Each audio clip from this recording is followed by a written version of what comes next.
சிவபக்தர்கள் அனைவருக்கும் வணக்கம். இன்னைக்கு நம்ம பார்க்கக்கூடிய தலைப்பு வீட்ல விளக்கு ஏற்ற முறைய பத்தின பதிவு தான் பார்க்க போறோம். வீட்ல விளக்கு ஏற்றுறது அப்படின்றது இருண்ட வாழ்க்கையில ஒளி ஏற்றுறதுக்கு சமம். அதனால தினமும் வீட்ல விளக்கு ஏற்ற பழக்கத்த நம்ம உருவாக்கிக்கணும். விளக்குல தாமரை போன்ற பீடம பிரம்மாவா நம்ம சொல்றோம். நடுத்தண்டு மகாவிஷ்ணு, நெய் எரியும் அகல் சிவபெருமான், தீபம் திருமகள், சுடர் கலைமகள், திரி தியாகம். பெண்மைக்கு வேண்டின அன்பு, அறிவு, உறுதி, நிதானம், பொறுமை இந்த மாதிரி 5 குணங்கள் தான் குத்து விளக்கோட 5 முகங்கள். விளக்கு அப்படின்றது நம்ம கலாச்சார முறைப்படி நம்ம வாழ்க்கையில ஒரு முக்கியத்துவமான இடத்த பிடிச்சிருக்கு.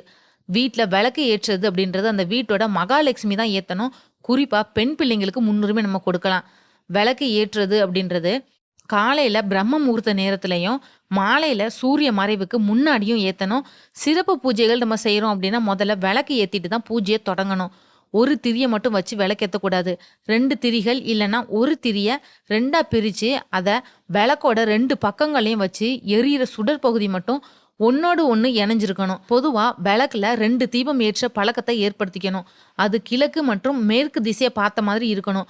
விளக்கு அப்படின்றது தேவியோட அவதாரம்ன்றதுனால விளக்குல எப்பவும் சந்தனமும், குங்குமமும் இருக்கணும். முக்கியமான குறிப்பு என்னன்னா, விளக்க பூமியில அதாவது தரையில படும்படி வைக்கக்கூடாது. பலகை அப்படி இல்லன்னா, தட்டுல வச்சு நீங்க வழிபடலாம். சேதாரமான விளக்க பூஜைக்கு பயன்படுத்தக்கூடாது. பெண்கள தவிர வேற யாரும் விளக்க அணைக்கக்கூடாது. விளக்க தானா அணைய விடக்கூடாது. பூஜைக்கு பயன்படுத்தின பூக்கள வச்சு மட்டும் தான் விளக்க அணைக்கணும். இந்த வீடியோ உங்களுக்கு பிடிச்சிருந்தா மத்தவங்களுக்கு ஷேர் பண்ணி விடுங்க. மற்றும் ஒரு நல்ல தலைப்புல நான் உங்கள சந்திக்கிறேன். நன்றி.